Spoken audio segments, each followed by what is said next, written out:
Amanhã é o Dia Mundial do Diabetes e a gente vai fazer esse alerta aqui no Revista da Cidade também, convidando você a participar desse bate-papo. Tem alguma dúvida sobre diabetes? Mande pra gente no @Revista da Cidade, tá bom? Quem tá com a gente pra responder as nossas questões é a doutora Lívia Marcela, médica endocrinologista. Bem-vinda! Tudo obrigada, bem? Regiane, obrigada. A gente que agradece a presença. Assunto super importante quando a gente ouve falar, principalmente, dos números dessa doença que tem aumentado cada vez São mais. assustadores, né? Isso não só no Brasil, mas no mundo? No mundo. Vem crescendo, mas no Brasil ele vem se tornando um país que cada vez mais tem pacientes diabéticos, né? A gente sabe que a maioria dos diabéticos são de diabéticos tipo 2, 90% aí. Que é do tipo 2. O diabetes que a gente adquire. Né? Que a gente desenvolve. Isso, que é o diabetes que dá em pessoas mais velhas, normalmente acima de 40 anos, que a gente acaba engordando com o tempo, fazendo menos exercício e acaba adquirindo esse diabetes. E aí, fazendo um raio-x do porquê, né, desses números estarem aumentando, desse tipo de diabetes especificamente, a gente bate de frente com o nosso estilo de vida, né? E com a obesidade, né? Com o aumento de peso, o Brasil, então, está aumentando muito o peso. Tanto é, Regiane, que a diabetes não é só uma doença de adulto e cada vez mais está uma doença de criança, né? Mesmo? Porque a criança está cada vez mais obesa, né? Mesmo tipo 2? Mesmo tipo 2. Olha, não tem mais aquela divisão quando entra no consultório, a gente fala assim, uma criança então é diabética tipo 1. Não, agora pode ser uma criança diabética tipo 2, sim. Porque as crianças também estão com hábitos muito ruins, né? Isso. E isso, se a criança já tem esse hábito na infância, fatalmente esse hábito vai ser levado para a vida adulta também. E por mais que não desenvolva diabetes lá na infância, pode desenvolver na fase adulta. Isso. Desenvolvendo na infância, fatalmente a criança vai ser obrigada a mudar muita coisa no estilo de vida dela, né? Sim. Então por que não fazer isso antes? Com certeza. Né, um paciente que é obeso quando criança, a chance dele ser obeso quando adulto é muito grande, muito maior. Então, e ter doenças por trás da obesidade. Né? Não só o diabetes, mas tem outras doenças preocupantes que podem vir aí por causa do excesso de peso e da má alimentação, do sedentarismo, tudo isso está acontecendo com as crianças hoje em dia, né? Com certeza. E aí você trouxe aqui uma bancada cheia de substituições bacanas que a gente pode fazer ao longo da vida, falando em prevenção, mas também falando no dia a dia do diabético, porque fatalmente ele vai ter que mexer na alimentação quando descobre a doença, né? Eu trouxe coisas que eu acho que são dúvidas e são trocas assim não tão complexas, né? A gente pode fazer em casa isso. Então acho que a gente poderia começar... Vamos começar com o lado... a gente vai fazendo o evitar, aqui seria então o evitar, e aqui seria o preferir, né? Tá. Então, é um evitar ou é um proibido? Não, proibido, ninguém tá proibido de nada. Mas a gente tenta evitar. Vamos deixar esse lado aqui do evitar para um final de semana, quando eu quero... Não pro dia a dia. Não pro dia a dia, eu tenho que preferir esses alimentos. Tá, então vamos lá, pão. Então, o pão, aqui eu trouxe o pão francês, né? Que ele tem uma farinha branca, é constituído principalmente de farinha branca e tem um alto índice glicêmico. Principalmente para o paciente que usa insulina, é melhor então usar o pão com farinha integral ou pão que tem grãos, alguma coisa nesse sentido. Seria uma troca não de calorias, né, Regiane, mas na verdade de qualidade do carboidrato. Porque a gente sabe hoje que não é o problema o carboidrato, mas talvez a qualidade do que eu tô comendo, né? Então esse daqui tem uma qualidade bem melhor do que o pão francês. Tá? Isso também é muito pessoal. A gente está falando aqui das substituições de uma forma geral.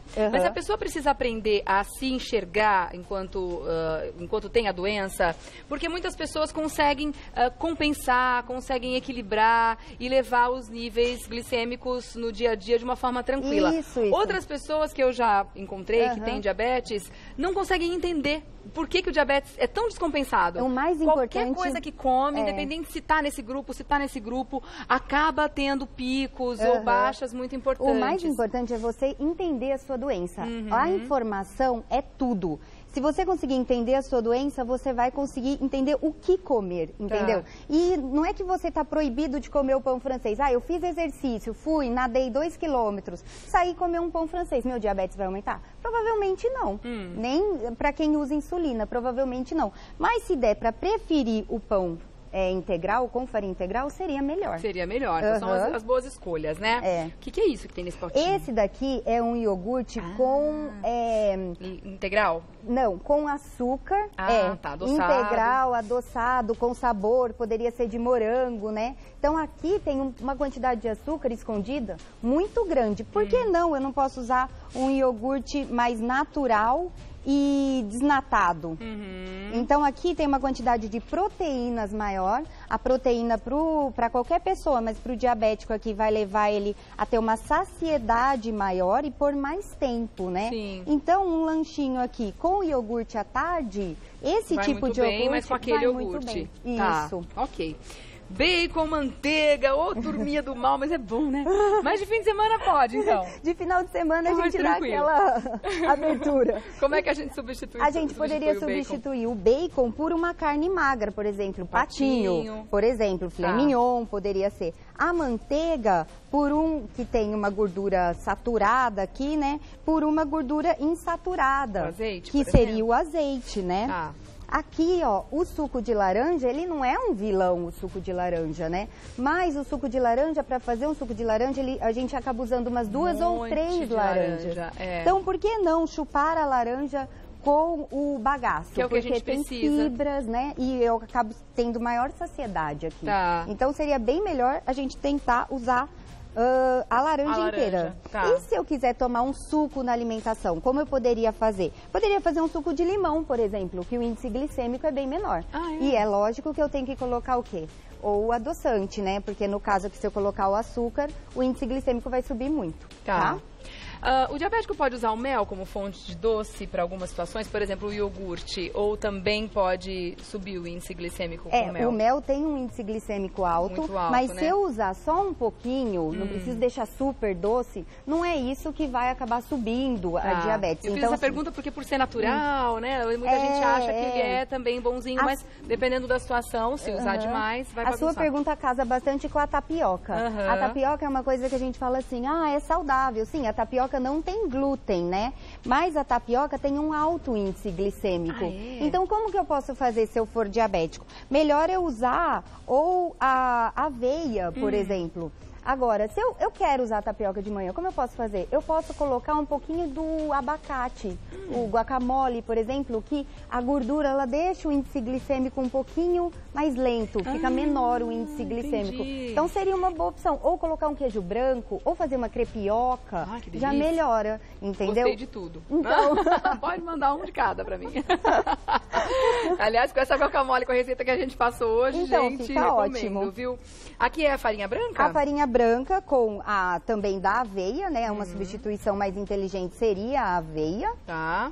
Do arroz branco pro arroz integral, do arroz branco pro arroz integral, ou qual preferir grãos inteiros, tá? Do que farinhas, ainda é melhor usar grãos inteiros. Tá certo. E por que a gente tem essas frutas? Aqui as frutas estão no meio, né? Porque assim, não seria evitar, mas seria tomar cuidado com a quantidade, principalmente da manga, porque a manga ou a banana bem madura, ela tem um índice glicêmico mais alto. E uma que eu posso comer à vontade, por exemplo, é a maçã, que o índice glicêmico dela é bem baixo, tá? Tá bom. E a manga, a gente sabe, não tô falando para evitar a manga, porque ela tem antioxidantes, tudo que o diabético precisa, né? Mas a quantidade só que a gente precisa tomar cuidado. Tá, e a gente tem umas mangas que, né, quase já. Essa daí também. Enorme, né, gente? Muito bom. Bom, falamos dos alimentos, vamos lá para a bancada? Que a gente tem aqui algumas situações também, é interessante para a pessoa entender como é que fica a vida do diabético depois. Dependendo do tipo de diabetes, é um tipo de conduta, um tipo de tratamento. Quais são as diferenças principais, então, doutora? assim, o diabético tipo 2, normalmente, ele começa o tratamento usando medicamentos via oral. Hoje, Regiane, antigamente a gente tinha muitos medicamentos que se preocupavam basicamente com diminuição da glicada, que na verdade é a meta que a gente quer chegar, né? É o exame de sangue que a gente faz, que revela os últimos 3 meses do diabetes, e a meta que a gente quer é uma glicada menor que 7. Então, antigamente, a gente só via glicada. Hoje, os medicamentos, eles têm uma nova preocupação. A preocupação deles é a principal preocupação do médico. É o risco cardiovascular que o diabético tem. Então, o diabético, ele morre do quê? De infarto, de derrame. E os medicamentos novos, que eles agem principalmente eliminando açúcar na urina, eles diminuem a chance do risco cardiovascular e internação por insuficiência cardíaca. Aliás, ainda falando das consequências do diabetes, o número de amputações entre as pessoas diabéticas, principalmente as de baixa renda, é muito assustador também, né, doutora? Ele cresce muito, porque na verdade o paciente começa não sentindo o pé e a hora que ele vê tem uma ferida no pé e essa ferida pega uma infecção secundária, a infecção secundária vai para o osso e chega no extremo que é intratável, né? Da amputação mesmo, né? Que infecção em osso é muito difícil tratar. Os medicamentos não conseguem chegar bem. E é muito triste, né, gente? Portanto, vamos prevenir, vamos evitar para que a gente não chegue neste momento. Agora, com relação à forma de controle também da glicemia no dia a dia, isso tem evoluído muito, né? Tem evoluído muito. Então, o que acontece? A maioria das pessoas conhece esse aparelho, né? Que é o aparelho que a gente acaba medindo a glicemia. Que hoje em dia está cada vez mais acessível, Cada vez mais acessível, né? Medindo com a fita, tá? Se a gente quiser, a gente pode até fazer. Mas, hoje, o diabético insulinizado, ele acaba tendo várias picadas ao longo do dia, né? Então, mudei a dose de insulina, acabo tendo que fazer pelo menos 4. Tem gente que chega a fazer 6, 8 vezes ao dia. Muitas vezes antes das principais refeições, né? Isso, e as crianças também, né? Acabam fazendo. Os diabéticos tipo 1, eles têm uma intimidade com esse tipo de aparelho muito grande, né? Então, eu trouxe essa novidade, que seria um aparelho que, na verdade, ele é um sensor. Então, o que acontece? A gente acaba colocando o sensor aqui, né? Coloca o sensor aqui, ele ficaria aqui dentro, acoplado aqui, tá? E aí a gente põe, eu tô de jaleco, não por cima do jaleco, mas limparia a região direto na pele. Aperta, faz um clique, esse sensor fica coladinho assim, ó. No braço. E ele fica grudado na pele. Fica grudado na pele, Regiane, nessa localização aqui, é o principal local, né? Ele dura 14 dias na pele, tá? Ele dura 14 dias e, por exemplo, se a criança fala assim, eu gostaria de nadar, doutora Lívia, eu gostaria de ir na piscina, ir na praia. Ele tem uma certa resistência à água. Para banho não teria problema? Não, para banho não. É mais imersão, por tempo prolongado pode dar problema, então. Isso. Mas ele tem uma resistência por um tempo? Tem sim. Ele tem. E aí você poderia... Mas por que dessa região? Fiquei curiosa agora. Por que essa parte do corpo? Eu não sei se é uma parte que a gente bate menos, né? Que é mais protegida. E também é mais discreta. Por exemplo, põe um vestidinho assim, não aparece. E eu posso, se você tivesse com eu poderia passar o sensor aqui atrás, ele leria com esse vestidinho seu. Então ele sabe, grudado na pele, em como tá a minha glicose. Porque na verdade, ó, aqui dá pra perceber, né, que tem uma agulhinha aqui. Ele vai pro interstício, ó. Então ele chega, não sei se dá pra pegar certinho. Ele chega aqui, perfeito. Ele chega aqui no interstício, então é como se fosse uma furadinha, ele tem um contato. Mas ela fica lá, a agulha fica ali. E não cria nenhum tipo de incômodo, porque não tá furando toda hora. Não cria nenhum tipo de incômodo. Inclusive, a aplicação, quase 90% dos diabéticos que usaram, a aplicação foi indolor, eles classificaram. Que bacana!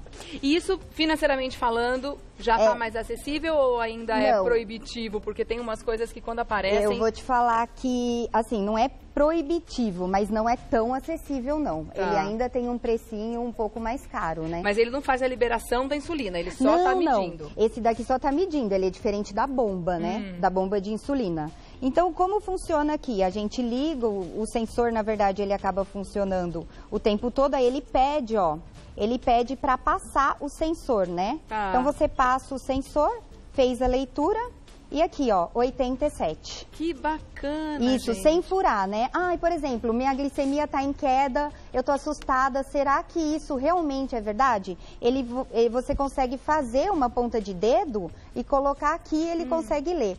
Inclusive, ele dá tendência alta, tendência à queda, ó, tendência à queda, tá vendo? Então, é uma tecnologia bem interessante, principalmente para quem usa insulina, né? Não teria que ficar furando o dedo toda hora. O tempo todo que ele já tá furadinho, já tá ali colocado no lugar certo. Isso. Que bacana. E aí, no momento de aplicar a insulina, o que a gente tem hoje de novidades no mercado? Quando a gente aplica, nem sempre A maioria dos pacientes acaba usando medicamento via oral, né? Mas se a gente for partir para um medicamento injetável, nem sempre o que eu aplico é insulina. Eu posso aplicar um hormônio que a gente chama de análogo de GLP-1, que age o quê? Estimulando a insulina conforme o que eu como. Então, não dá hipoglicemia e a vantagem desse medicamento é que ajuda a perder peso.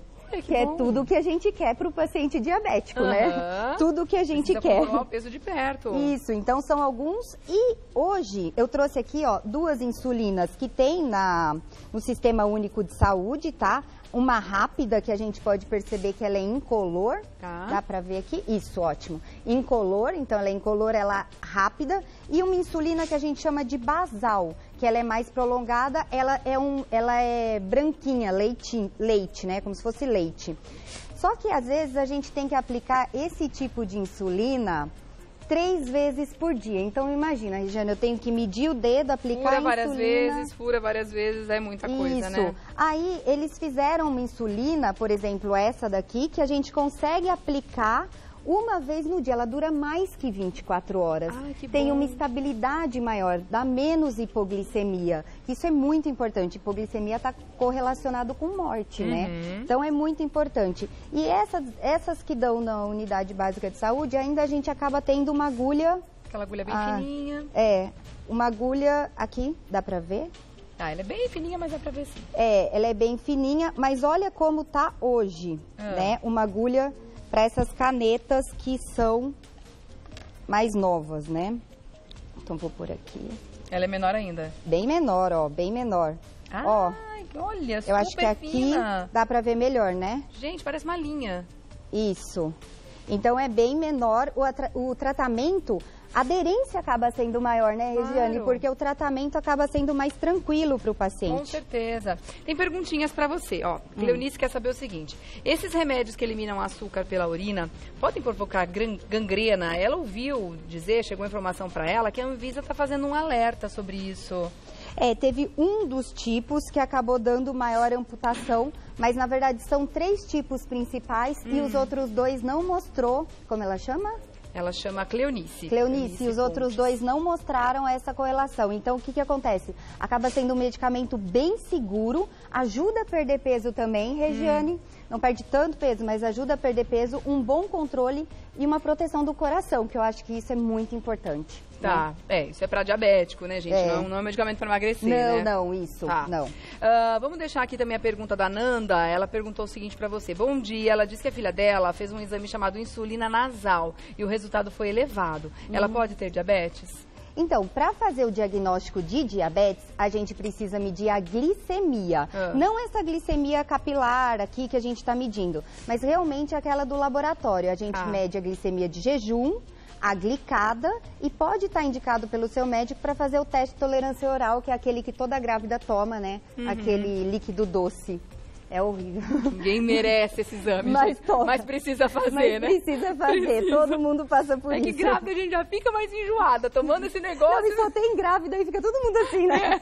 Já passei por isso também, gente. Você sabe que eu fiz na última gestação, agora eu pulei essa parte. Eu comprei um aparelhinho desse e fiz em casa, medi em 3 momentos do dia. Substituiu esse exame. Meu médico indicou, que bom, me livrei.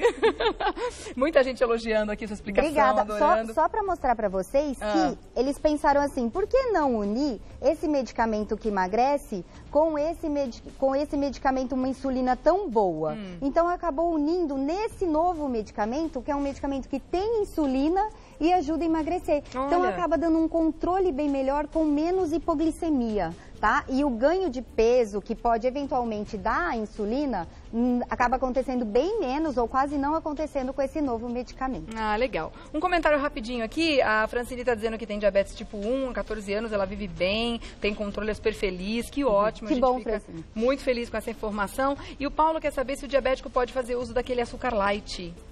Então, o açúcar light, Você pode fazer uso, Paulo, só ter na sua cabeça que o açúcar light não é adoçante. Então ele pode... É açúcar, isso. Toma cuidado com a ele tem quantidade. um pouco menos de açúcar, assim, mas é açúcar. Então, se você conseguir usar o adoçante, talvez seja melhor para o seu controle do diabetes, tá bom? Certo. Bom, quero agradecer demais sua presença aqui, viu? Olha, e deixar aquele recado, né, gente? Amanhã é o Dia Mundial do Diabetes, então é importante que a gente faça uma análise. A gente mostrou ali a questão alimentar como é importante, falando do diabetes tipo 2, é claro, que é aquele que a gente pode desenvolver. 50% não tem diagnóstico. Então, muita gente não sabe que tem. Então, vale a pena você ir lá fazer seu teste, tá?